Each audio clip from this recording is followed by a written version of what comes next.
Hi friends, welcome to my channel. ఈరోజు మనం చేపల పులుసు ఎలా చేసుకోవాలో నేర్చుకుందాం. అయితే ఇప్పుడు చేపల పులుసుకు కావాల్సిన ఇంగ్రీడియంట్స్ చూద్దామండి. ఒక పెద్ద 3 ఉల్లిపాయలు సన్నగా తరిగి పెట్టుకోవాలండి. తర్వాత 100 to 150 గ్రామ్స్ చింతపండు పడుతుందండి. ఇంకా 10 పచ్చిమిరపకాయలు, ఇంకా జీలకర్ర, తగినంత కారం, అల్లం, ఉప్పు, వెల్లుల్లిపాయలు, ఇంకా గరం మసాలా అండి. ఇంకా తగినంత ఆయిల్, కరివేపాకు, కొత్తిమీర. సో ఇప్పుడు మన చేప ముక్కల్ని బాగా ఉప్పు వేసి కడిగి పక్కన పెట్టుకోవాలండి. ఇక్కడ ఇందాక చూసిన అల్లం వెల్లుల్లిపాయ ముక్కల్ని పేస్ట్ చేసుకోవాలి. అలాగే జీలకర్రను కూడా పౌడర్ చేసుకోవాలి. ఇప్పుడు ఫిష్ ముక్కల్ని మ్యారినేట్ చేసుకుందాం. ముందుగా 2 స్పూన్స్ అల్లం వెల్లుల్లిపాయ పేస్ట్ వేసుకోవాలి. అలాగే 1 స్పూన్ జీలకర్ర,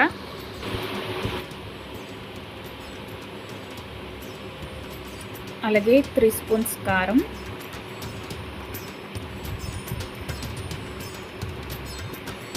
ఇంకా 1.5 స్పూన్ సాల్ట్. ముక్కలకి సరిపడా సాల్ట్ వేసుకోవాలండి. కర్రీకి మనం తర్వాత వేసుకోవచ్చు. ఇప్పుడు మొత్తం ముక్కలకంతా పట్టేటట్టు కలుపుకోవాలండి. ఇలా మ్యారినేట్ చేసుకుని ఒక 1/2 అవర్ అన్నా ఉంచుకుంటే ముక్కలకి బాగా మసాలా పడుతుందండి. సో బాగా కలుపుకోవాలి.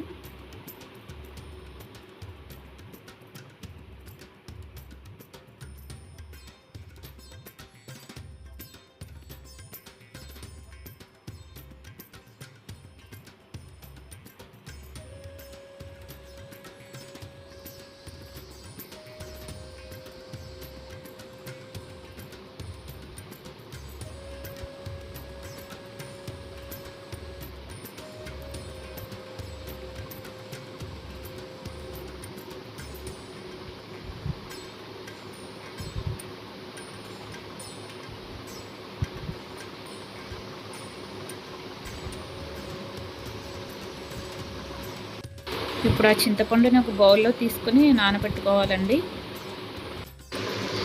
ఫిష్ ఐటమ్స్ ఎప్పుడు చేసుకున్నా సరే ఇలాంటి వెడల్పాటి గిన్నెలో చేసుకోవాలండి. అప్పుడే ఫిష్ మనకి బ్రేక్ అవ్వకుండా వస్తుంది. ముందు స్టవ్ మీద ప్యాన్ పెట్టుకుని ఆయిల్ వేసుకోవాలండి. ఏంటి ఇంత ఆయిల్ వేసేస్తుంది అనుకుంటున్నారా? ఫిష్కి ఇలాగే ఉండాలండి. ఎక్కువ ఆయిలే పడుతుంది ఫిష్కి. తర్వాత 1/2 స్పూన్ పసుపు, అలాగే ఫిష్ పులుసు మంచి ఫ్లేవర్ రావడానికి కరివేపాకు, అలాగే పచ్చిమిరపకాయలు వేసుకోవాలండి. పచ్చిమిరపకాయ మధ్యలో సన్నగా కోసుకోవాలి. పచ్చిమిరపకాయలు వేసుకున్నాక ఒకసారి కలపండి.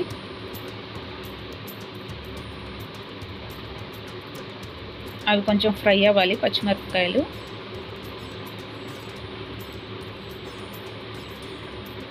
అలా ఫ్రై అవుతుండగా ఆ బౌల్ ఉల్లిపాయలు వేసుకోవాలి. ఉల్లిపాయలు సన్నగా తరుక్కోవాలి పకోడీకి వేసుకున్నట్టు. ఇప్పుడు దాన్ని బాగా కలపండి.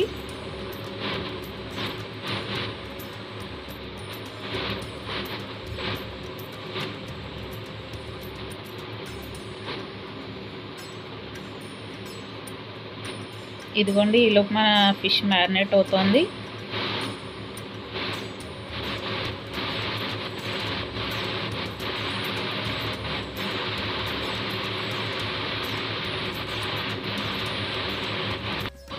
ఆ ఉల్లిపాయ ముక్కల్ని మధ్య మధ్యలో కలుపుతూ ఉండాలండి, లేకపోతే కింద మాడిపోతాయి. తర్వాత అలా మూత పెట్టేసి ఉంచండి.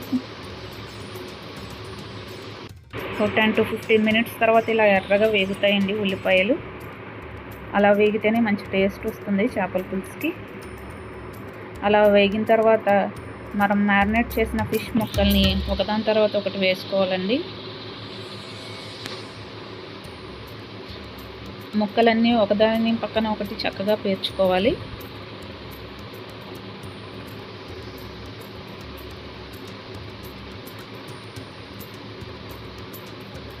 ఒకసారి ఫిష్ ముక్కలు వేసిన తర్వాత గరిటె పెట్టకూడదండి, ఎందుకంటే గరిటె కలిపామంటే ఫిష్ ముక్కలు ఇరిగిపోతాయి.